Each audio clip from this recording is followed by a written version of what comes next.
하나님의 아들 예수 그리스도께서 육을 입고 이 땅에 오셔서 우리의 모든 허물과 죄를 그 몸으로 친히 담당하시고 십자가에 달려 돌아가신 것 믿으십니까? 아멘. 십자가에 달려 돌아가신 주님께서 성경의 예언대로 당신이 말씀하신 대로 3일 만에 부활하신 이 역사적인 사실을 믿으십니까? 아멘. 부활하신 주님이 우리 육의 눈엔 보이지 않지만 지금도 살아계셔서 역사를 주관하시고 성경에서 기록된 대로 산 자와 죽은 자의 주가 되심을 여러분 믿으십니까? 아멘. 우리는 이 믿음으로 내가 내 인생의 주인 되어 살았던 것이 모든 불행의 시작이었다, 죄의 시작이었다는 것을 깨닫고 그것을 회개하고 예수님을 주인으로 모셔드려 구원받은 하나님의 자녀들입니다. 그 감격으로 하나님께 지금 예배드리고 있는데요, 혹시 이 자리에 함께 예배드리는 분 가운데 예수님에 대해서 알고 또 교회에 대해서 호감을 갖고 있지만 아직 예수님을 구세주와 주님으로 개인적으로 영접하지 못한 분이 계시다면 꼭 영접할 수 있기를 주님의 이름으로 축복합니다. 예수님에 대해서 아는 것으로 예배에 참석하는 것으로 구원받는 것이 아니라 예수님과 형성되는 개인적인 1:1 관계로 우리가 구원받기 때문에 예수님을 영접하여 주님과 개인적인 관계가 형성되는 그 복이 있기를 주의 이름으로 축원합니다. 기도하겠습니다. 살아계신 하나님 아버지, 감사합니다. 오늘 이 아침에 주의 귀한 권속들을 주의 전에 불러 모아 우리 하나님께 예배드리며 주의 생명의 말씀을 듣게 하시니 감사합니다. 우리가 받은 놀라운 이 구원을 하나님께 감사드리며 또 이 자리에 함께한 분 가운데 아직 그 구원의 자리에 초청받았지만 온전히 나아가지 못하신 분, 우리 주님께서 정말 사랑하는 귀한 분들이시기 때문에 이 자리에 함께 하게 하신 줄로 믿습니다. 그 귀한 영혼들을 하나님 축복해 주시고 하나님의 초청 앞에 마음의 문을 열고 예수님을 영접함으로 온전한 하나님 자녀로서의 복을 이 땅에서 누리며 영생 복락을 누리는 복된 삶으로 축복하시며 인도하여 주시옵소서. 이 시간도 오늘 부족한 종을 단에 세우시고 주의 말씀을 대언하게 하시니 감사합니다. 성령으로 충만하게 임재해 주시고 하나님의 생명의 말씀이 가감없이 선포될 수 있도록 역사하여 주시옵소서. 말씀의 시종을 주께 온전히 위탁드리오며 살아계신 예수님의 존귀하신 이름으로 기도했습니다. 아멘. 요즘 저희 공동체는 에스겔서를 묵상하면서 하나님 말씀을 받고 또 인도하심을 따르고 있습니다. 에스겔서를 묵상하다 보면 에스겔이 하나님으로부터 많은 환상을 받았다는 것을 알 수 있습니다. 그런데 그 많은 환상 가운데 가장 인상적이고 또 가장 극적인 환상 하나를 뽑으라면 여러분 어떤 환상을 말씀하시겠습니까? 예. 예. 많은 분들이 오늘 함께 본 에스겔 골짜기의 마른 뼈의 환상을 이야기합니다. 마른 뼈들로 가득 찬 정말 절망과 죽음의 골짜기가 나중에 여호와의 큰 군대로 되어 일어나는 이 생명의 골짜기로 변화되는 이 골짜기의 환상이 정말 환상적입니다. 제가 월드플레이를 좀 했는데 웃으셔야 되는데 예. 이 정말 드라마틱하고 또 스펙타큘러한 이러한 환상을 하나님께서 에스겔을 통해서 주시고 이스라엘 백성에게 선포하게 하신 그 이유가 무엇일까요? 결론부터 말씀드리면 절망 가운데 빠져있는 이스라엘 백성들에게 소망을 주기 위함입니다. 희망의 메시지를 선포하라 라는 그런 의도로 이 환상을 주셨습니다. 오늘 함께 읽으신 본문의 말씀 보면 이스라엘 백성들이 이렇게 고백합니다. 11절 말씀에 우리는 뼈들이 말랐고 우리의 소망이 없어졌으니 우리는 다 멸절되었다. 이 고백을 합니다. 이들이 왜 이런 고백을 하고 있습니까? 바벨론의 침공으로 인해서 예루살렘 성과 유다 나라가 완전히 무너졌습니다. 하나님께서 약속으로 주신 그 땅을 빼앗겨 버린 것이죠. 하나님의 임재가 상징되는 그 성전이 돌 위에 돌 하나 남지 않게 완전히 파괴되어 버렸습니다. 예루살렘이 초토화됐습니다. 그것을 지나가는 사람들이 볼 때 고개를 절레절레 흔드는 그런 적막한 땅이 되어버렸던 것이죠. 하나님께서 허락하셨던 다윗 왕조, 그 왕조가 무너지고 그 왕들이 끌려가는 수모를 겪습니다. 왕만 끌려간 것이 아니라 그 나라의 귀인들, 많은 백성들이 지금 바벨론에 끌려왔습니다. 이러한 상황 가운데 그들이 생각하는 것이죠. 우리의 뼈들이 말랐다. 소망이 끊어져 버렸다. 아니, 하나님께로부터 우리는 버림받았다라고 하는 이런 생각을 하면서 깊은 절망 가운데 빠져 있다는 것입니다. 이제 끝났다. 이렇게 생각하는 그들에게 이 환상과 에스겔 선지자를 통해서 아니야, 끝난 게 아니다. 끝나지 않았어. 라고 하나님께서 지금 말씀하는 것입니다. 내가 너희를 살려낼 거야. 살아나리라. 내가 너희들이 생각하는 것처럼 우리가 무덤 가운데 있다라고 했어. 내가 그 무덤을 열고 너희를 살아나게 할 거야. 라는 이 소망의 메시지를 주시기 위한 것입니다. 우리 공동체가 지난 8월 8일에 오늘 본문의 말씀을 받았습니다. 묵상하고 또 이 강단에서 이 말씀을 나누었습니다. 그리고 지난 몇 주 동안 기도하는 가운데 이 말씀을 다시 한번 우리 강단에서 온 성도님들과 함께 나눠야 되겠다라고 하는 감동을 저에게 주셨습니다. 거기는 분명 이유가 있을 것이다 생각이 듭니다. 저에게 또 여기 계신 그 어느 분에게 아니면 우리 모두에게 하나님께 예배드리러 나온 당신의 참으로 사랑하는 백성들 앞에 이 에스겔 환상을 통해서 말씀하고 싶은 것이 있다는 것이죠. 끝나지 않았어 이겁니다. 아직 끝나지 않았다고, 소망이 있다고 말씀하는 것입니다. 저와 여러분은 정말 하나님의 축복 가운데 미국에서 가장 부요하고 가장 아름다운 곳에 살고 있습니다. 제가 지난주에 다시 한번 그걸 느꼈는데요. 하노이에서 방문하신 그 정원호 선교사님과 함께 이 지역을 잠깐 돌고 같이 식사도 하고 그런 시간을 가졌습니다. 근데 계속 이런 얘기를 하는 거예요. 목사님, 여기 천국이네요. 하노이에 너무너무 덥고 정말 이 밖에만 나가면 이 땀 때문에 견딜 수가 없고 숨쉬기도 힘든데 이 8월 달에 이렇게 날씨가 좋네요. 여기가 천국이네요. 길이 이렇게 깨끗하네요. 경관이 너무 좋네요. 이 사이클 하는 분들, 그 경목사님도 사이클 하시거든요. 건강위에서 사이클 하는 걸 보면서 와, 이 좋은 풍경을, 이 언덕이 있는 좋은 풍경을 사이클링하는 저 사람들은 천국 중에 천국에서 지금 살고 있네요. 우리가 그런 곳에 살고 있습니다. 그럼 우리 정말 행복해야 되잖아요. 행복해야 되잖아요. 그런데 우리의 삶의 모습, 우리 내면을 깊게 바라보면 재정적인 부분에서 또는 대인과의 어떤 관계에서, 가정 안에서 갑자기 어떤 건강의 문제로 우리는 굉장히 어려움을 겪고 있습니다. 우리가 외면적으로 당연히 누릴 수 있는 그 축복이 우리 내면까지 들어오지 못하고 마음에 어려움들이 있는 것을 보게 됩니다. 심지어는 그런 것들이 없다 하더라도 이렇게 고백하는 분이 있어요. 내가 인생에서 뭐 실패한 거 아니고 그래도 이 정도라면 그래도 웬만큼 잘 인생을 살아냈는데 지금 별로 행복하지 않아요.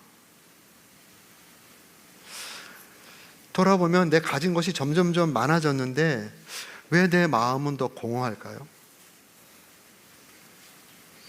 제 카톡을 열면 카톡을 보낼 수 있는 수많은 사람들이 있고 전화하려면 컨택트 거기에 수많은 사람들이 있는데 나는 왜 이렇게 외로울까요?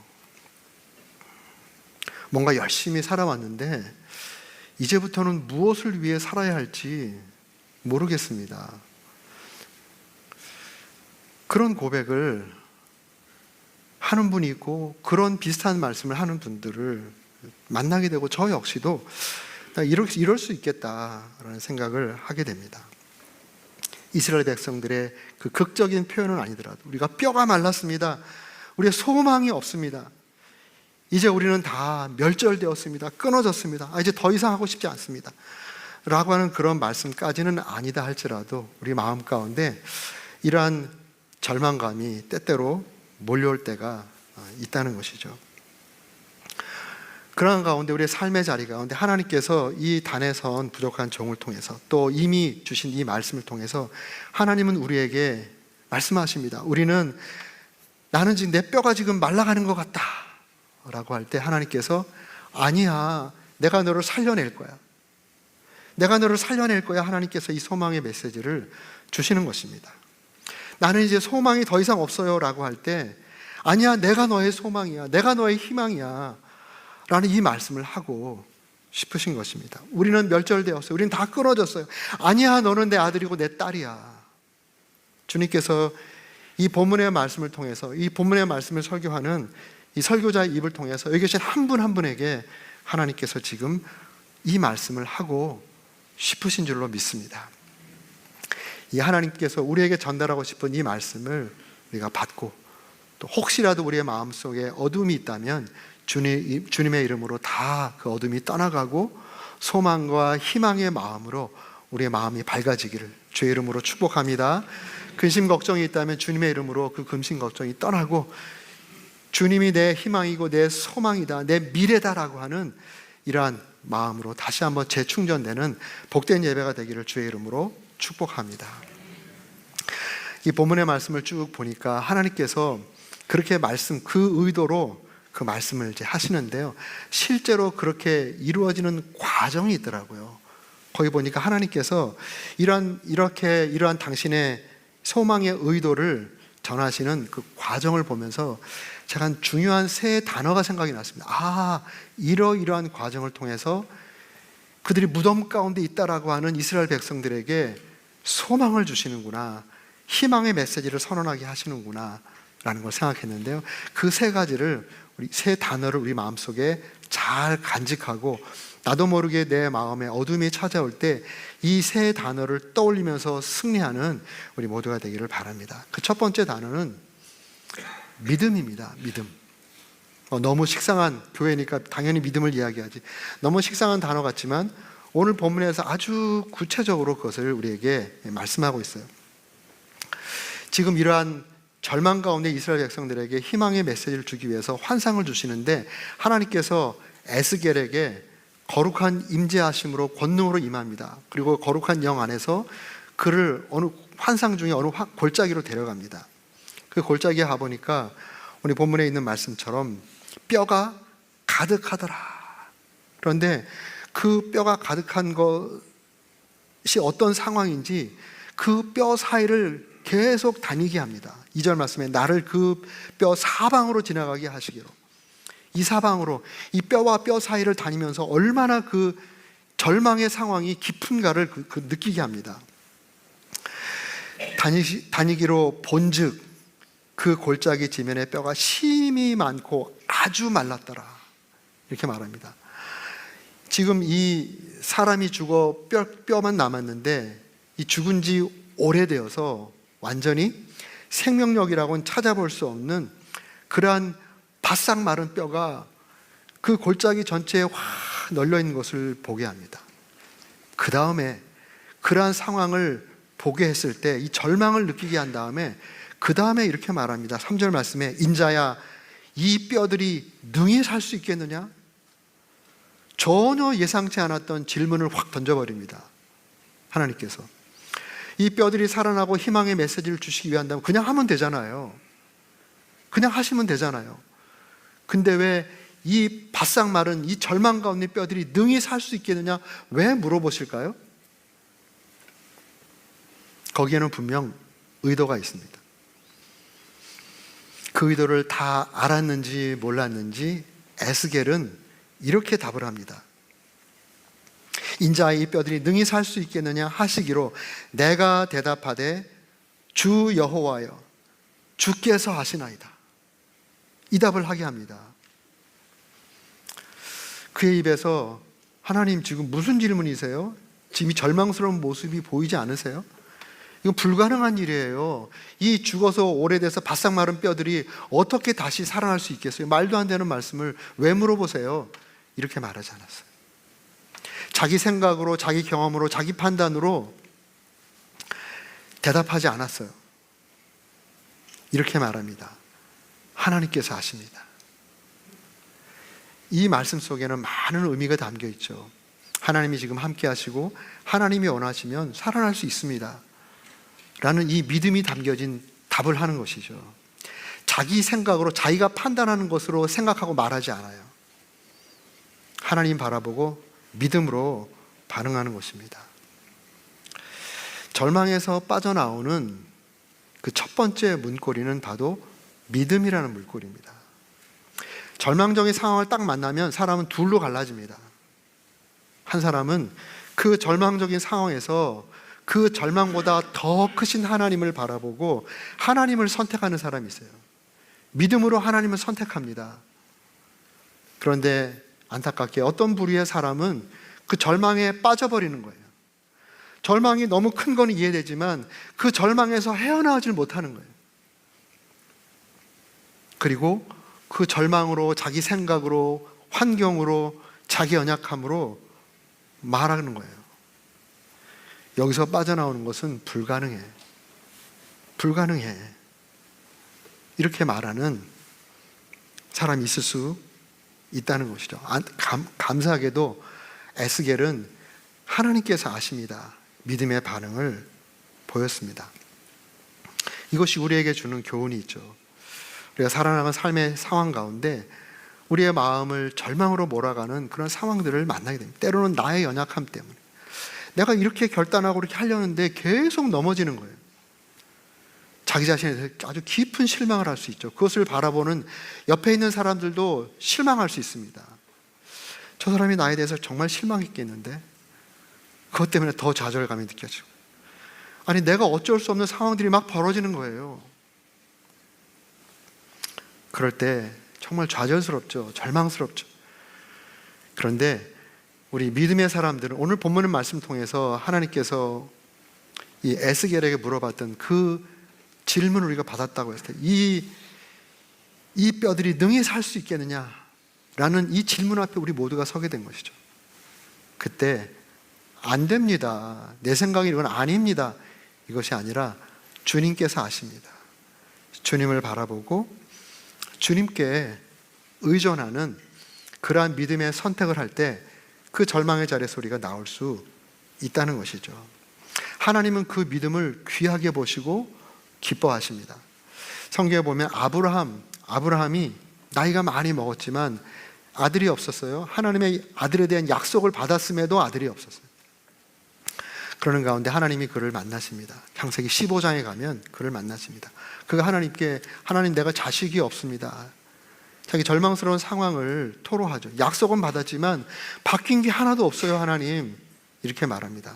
이때 하나님께서 그를 이끌고 바깥으로 나갑니다. 15장 5절에 보면 이렇게 말하죠. 하늘을 우러러 뭇 별을 셀 수 있나 보라.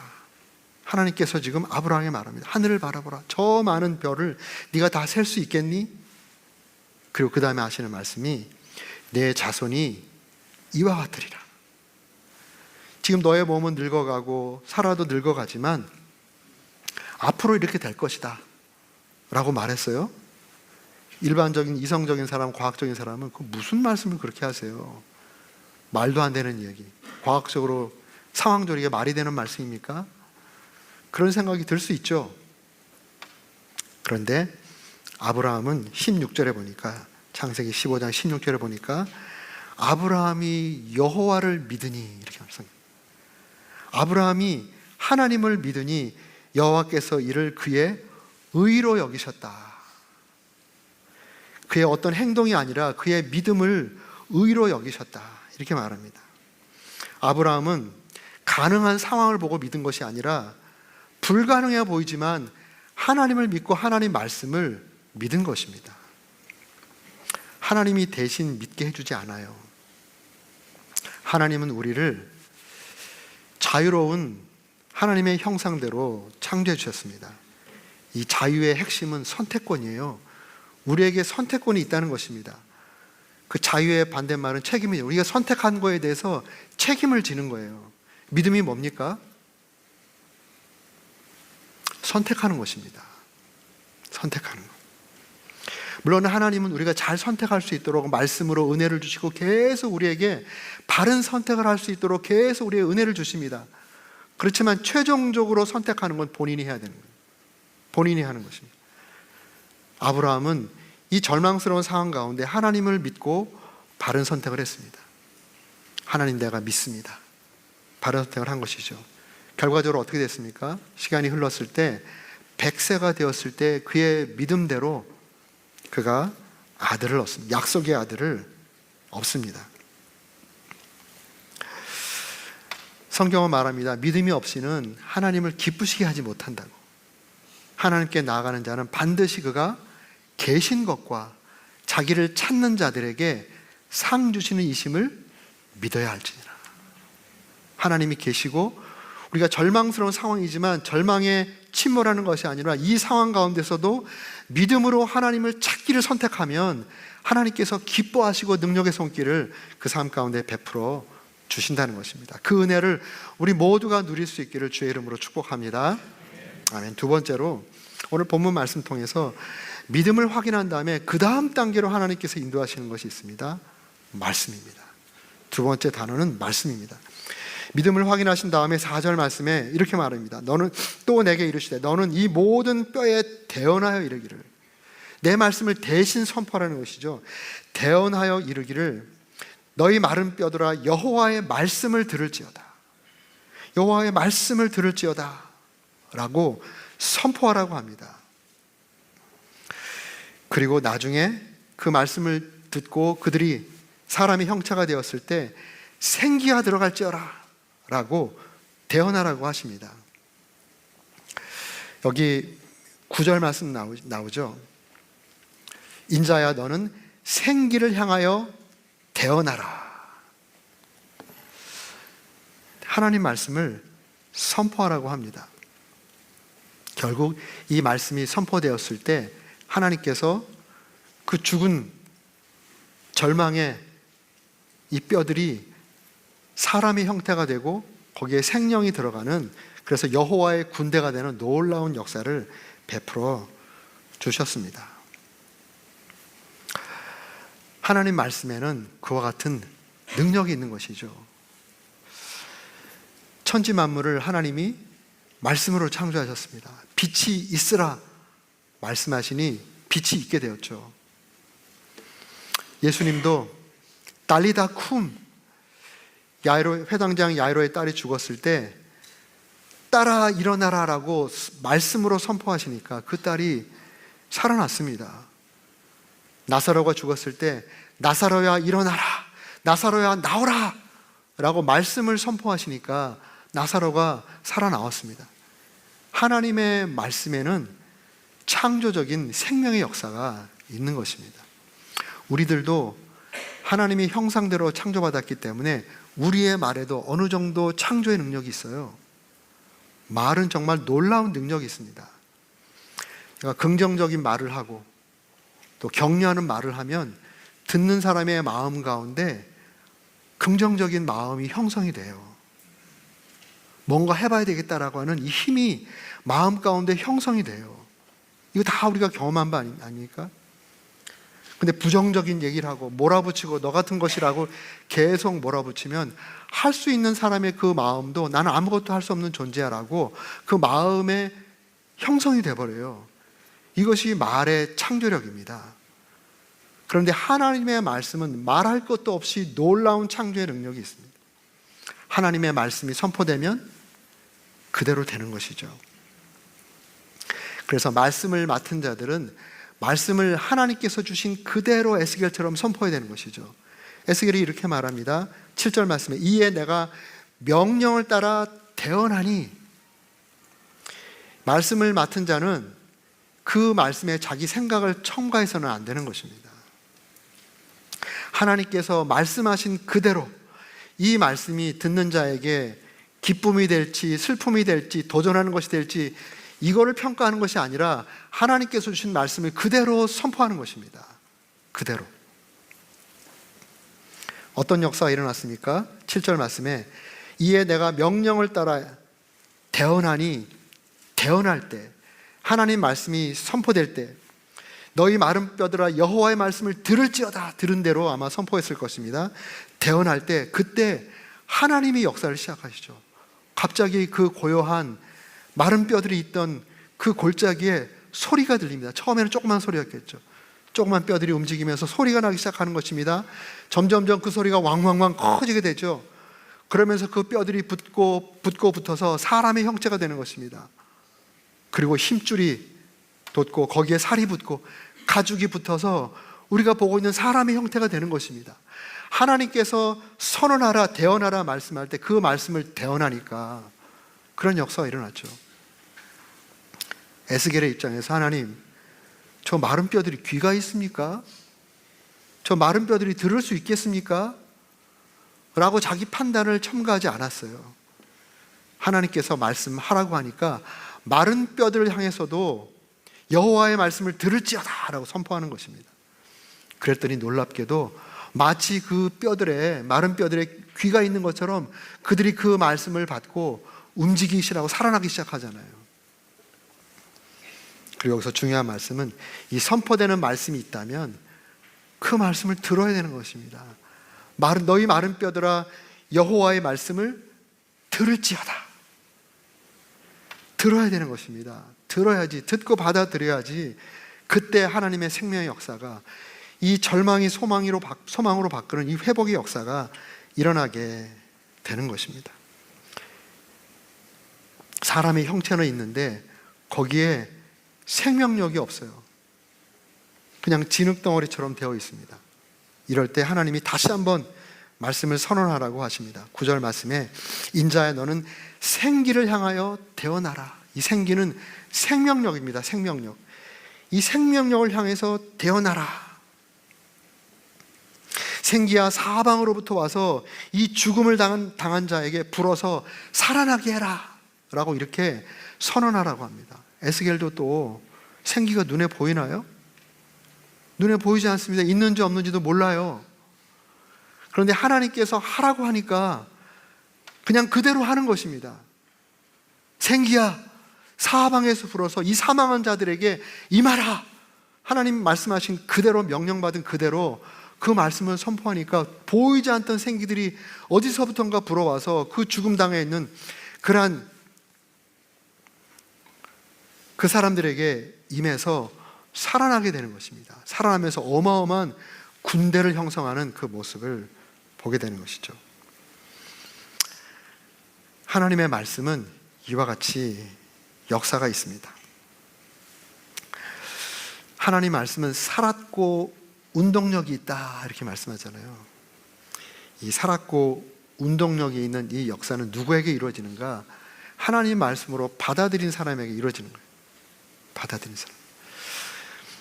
에스겔이 아니라 데살로니가 전서 2장 13절에 보면 데살로니가 교회가 이방 땅에 복음이 전파되고 2년도 안 된 그러한 교회요, 그러한 성도들인데 그들이 아주 건강한 성도가 되었어요. 믿음, 소망, 사랑의 역사가 그들 가운데 충만하고 그 주변에 많은 사람들에게 본이 되었다 그럽니다. 신앙의 연조가 긴 거 굉장히 좋은 것입니다. 그런데 신앙의 연조가 그 신앙의 성숙과 건강과 동일할 수도 있지만 동일하지 않을 수도 있다는 것을 우리가 늘 염두에 둬야 됩니다. 신앙의 연조가 긴 것만큼 하나님 말씀의 역사를 통해서 그 인격이 변화되고 또 성숙되는 그런 사람이 있는가 하면 그 말씀을 그냥 사람의 말로, 목사의 말로 자기 생각으로 이렇게 재단하고 저렇게 재단하고 이게 걸러낼 때 하나님의 말씀의 역사가 없어요. 성경은 이렇게 말합니다. 너희가 우리에게 들은 바 하나님의 말씀을 받을 때에 사람의 말로 아니하고 하나님의 말씀으로 받음이니 진실로 그러하다. 이 말씀이 또한 너희 믿는 자 가운데 역사하느니라. 하나님 말씀으로 믿음의 손으로 받아들여서 그 말씀에 우리의 운명을 걸 때 그때 하나님께서 그 말씀으로 그의 삶을 변화시키고 바꾸신다는 것이죠. 그 은혜가 우리 모두에게 충만하게 있기를 간절히 기원합니다. 이와 같이 설교를 들을 때, 성경을 읽을 때, 묵상할 때, 기도할 때 하나님 내 심령을 활짝 열어주세요. 하나님께서 말씀하실 때 하나님의 말씀으로 들려지고 받아들여질 수 있도록 하나님 내 영혼의 귀를, 마음의 귀를 활짝 열어주세요. 이러한 마음으로 말씀 앞에 우리 자신을 노출할 때 그때 말씀에 사건이 일어나는 것이죠. 그런 역사가 우리 공동체 가운데 충만할 수 있기를 주의 이름으로 축원합니다. 네, 마지막 세 번째, 절망을 소망으로 바꾼 그 과정 가운데 처음에 믿음을 확인하시고 말씀을 대언하게 하시고, 세 번째는 14절 말씀에 이렇게 말씀하십니다. 내가 또 내 영을 너희 속에 두어 너희가 살아나게 하고, 하나님께서 당신의 영을 그들 가운데 부어서 살아나게 할 것이다. 이 마지막 믿음과 말씀, 이 마지막 단계는 바로 성령을 부어주시겠다라는 말씀입니다. 이 말씀은 지난번 말씀 본문에도 있었던 동일한 말씀입니다.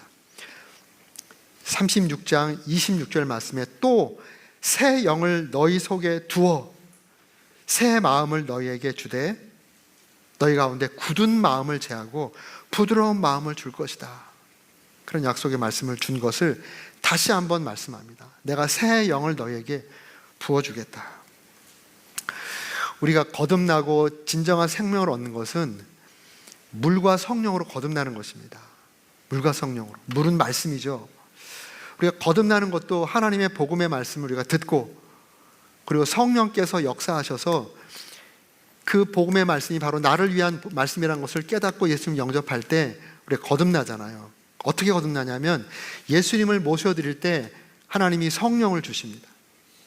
성령을 선물로 주시고 성령의 선물을 주시는 이 성령을 주세요. 성령이 곧 생명력입니다. 요한복음 6장 63절에 보면 이런 말씀이 있어요. 살리는 것은 영이니, 영이 우리를 살리는 것입니다. 우리에게 생명을 주시는 것입니다. 생기가 임할지어다. 이 에스겔에게 명령한 것은 생명력을 말하지만 하나님은 그 생명력을 성령을 부어주심으로 그들을 살려주시는 역사를 그 말씀을 통해서 이루시는 것입니다. 그리고 곧 이 영이 생명이다 라고 요한복음 6장 63절에서 말씀하고 있는 것이죠. 그래서 믿음의 사람들은 성령의 사람인 거죠. 거듭났다라고 하는 것은 하나님의 영이 우리 가운데 들어와 있는 것입니다. 우리 가운데 들어와 있는 하나님의 영이 우리 가운데 충만해서 우리의 생각과 감정과 의지를 하나님의 성령께서 주장하시면서 믿음의 사람으로 살아갈 수 있도록, 말씀대로 살아갈 수 있도록 우리 인도해 주는 것입니다. 제가 말씀을 준비하다가 아주 유명한 이야기를 접하게 됐는데요. 20세기를 대표하는 첼리스트 파블로 카살스라는 사람이 있습니다. 이분이 90살 생일을 앞두고 작가인 노만 커즌스라고 하는 사람을 자기 집에서 만나게 됩니다. 노만 커즌스라는 사람이 그와의 만남에 참 받은 그 인상을 리더십 저널이라고 하는 책에 이제 실리면서 많은 사람들이 알려진 일화인데요. 노만 커즌스가 이 90세 된 이 음악의 거장을 만나기 위해서 그의 집을 찾아갑니다. 아침에 찾아갔던 모양입니다. 그래서 아침에 그를 만났는데요. 그는 음악의 거장을 늘 그리고 있어서 그런지 음악의 거장, 정말 멋진 분을 생각했는데 문에서 그를 맞이한 분은 90세 노인의 다 쪼그라진 그 모습을 접하게 됩니다. 허리는 다 쪼그라지고 또 걸음걸이도 아주 힘들게 걸어서 그를 맞이합니다. 그를 맞이해서 손을 내미는데 손마디가 다 부어 있어요. 그리고 오므러들기도 못하는 이러한 모습으로 그를 맞이하는 것입니다. 그를 맞이하면서 악수를 하는데 그가 숨쉬기조차 곤란할 정도로 숨을 어렵게 쉬는 거예요. 그래서 그를 찾아갔던 그 작가가 내가 잘못 찾아왔나 보다. 너무 죄송한 마음에 이제 만나게 됐는데요. 그런데 그가 그를 앉히고 아침에 늘 그가 했던 루틴이 있나 봐요. 피아노 앞으로 잠깐만 앉아있으라더니 피아노 앞으로 갔다고 합니다. 이 첼리스트인데 피아노를 잘 쳤나 봐요. 피아노 앞에 가서 아주 싱겁게, 아주 어렵게 걸어가서 아주 힘겹게 꾸부정하게 피아노 앞에 앉아서 이제 건반에 그의 손을 딱 올려놓는데, 그게 나중에 얘기 들으니까 매일 반복되는 일상이라 그래요, 아침에. 근데 그 피아노 위에 잘 움켜쥐지도 않는 손을 옮겨놓는 순간 그가 이런 표현을 썼어요. 햇빛을 향하여서 활짝 열리는 꽃봉오리처럼 그의 손이 쫙 펴지는 것입니다. 피아노 앞에 딱 앉더니 손이 쫙 펴져요. 구부정하게 앉았는데 피아니스트들이 피아노 칠 때 보이는 모습처럼 딱 정자세가 딱 되더래요. 그러더니 피아노를 치기 시작하는 겁니다. 바하의 곡을 치고 또 브람스의 곡까지 몇 곡을 연주를 하는데, 시간이 갈수록 너무 빠른 모습으로 연주를 하면서 손에 부은 것이 붓기가 빠지더래요. 그런 애가 있기 바랍니다. 붓기가 빠지더래요. 그리고 다 연주를 마친 다음에 딱 일어서서 그 작가에게 걸어오는데, 자기를 맞이했던 그 노인이 아니라 건장한 음악의 거장이 자기 앞으로 걸어오더라는 것입니다. 간단하게 아침을 먹고 산책까지 같이 했다 그래요. 그러면서 그가 많은 생각을 합니다. 이 음악의 거장은 이 음악 안에 있을 때, 음악이 연주될 때 살아나는구나, 소생하는구나 하는 것을 느꼈다는 것입니다. 저는 그 이야기를 읽으면서, 여러분, 우리 믿음의 사람들, 믿음의 권속들은 어디에서 소생되나요? 성령 안에서 소생되는 겁니다. 성령 안에서. 예배 가운데 소생되는 거예요. 예배 들어올 때 많은 근심과 걱정, 또 우리의 영혼의 어떤 이 딱딱했던 그런 마음들을 가지고 예배에 나오지만, 하나님을 찬양하고 말씀을 듣고, 그래 내가 믿음으로 살아야지, 믿음을 선택하기를 결단하고, 그리고 찬양 가운데 주님의 음성을 또 나누고 성령으로 충만하게 될 때, 우리 돌아 나갈 때는 다른 모습으로 가는 거예요. 여러분, 그 은혜가 우리 가운데 충만하게 있기를 간절히 기원합니다. 우리가 예배 드릴 때마다 하나님께서 하늘의 문을 활짝 열어주시고, 이 자리에 함께한 모든 분들에게 성령의 불을 날려주시기를 간절히 기원합니다. 저는 사실 아침에 기도할 때마다 이 에스겔 골짜기의 기도를 우리 교회 올 때부터 지금까지 기도하고 있어요. 왠지 모르겠습니다. 하나님께서 우리 교회에 와서 기도를 시작할 때 그 에스겔 골짜기의 환상을 저에게 생활하게 하셨어요. 그리고 이 에스겔 골짜기에 말씀이 말씀으로 제대로 대언하고 믿음으로 대언할 때, 하나님께서 이 에스겔 골짜기에 놀라운 기적을 일으켜 주시겠다라고 이런 마음으로 우리 교회를 위해서 그렇게 기도하고 있어요. 더 나아가서는 우리 교회가 이 북가주, 정말 지적이고 사랑스럽고 또 부요한, 전 세계 영향을 끼치는 기술이 넘쳐나는 이 북가주에, 하나님, 영적으로 보면 어찌 보면 이 바싹 마른 뼈들이 있는 것 같은 이러한 황량한 곳에 하나님, 우리 교회에 이 에스겔 골짜기에 기적이 일어나고, 우리 교회의 성전 문지방을 통해서 그 물이 흘러서 잃어버린 영혼들을 살렸던 것처럼 우리 교회가 이 북가주의 성전 문지방이 되게 해주세요. 그러니까 아침마다 기도하고 있습니다. 그래서 이 북가주의 에스겔 골짜기에 기적이 일어날 수 있도록 우리 기도하는데요, 그러기 위해서는 우리 먼저가, 우리 여기 계신 한 분 한 분이 말씀과 성령으로 날마다 기름 부음 받고, 또 특별히 예배를 통해서 온 교회에게 그 기름 부으심이 임하고, 우리를 절망으로 몰아가는 그 상황이 존재하는 것은 분명하지만 그럼에도 불구하고 소망의 메시지를 듣고 주님의 음성을 듣고 넉넉히 일어나 승리하는 그 은혜가 저와 우리 모든 분들에게, 우리 가정들에게, 우리 자녀들에게, 또 이 지역에 임하기를 주의 이름으로 축복합니다. 여러분 사랑합니다.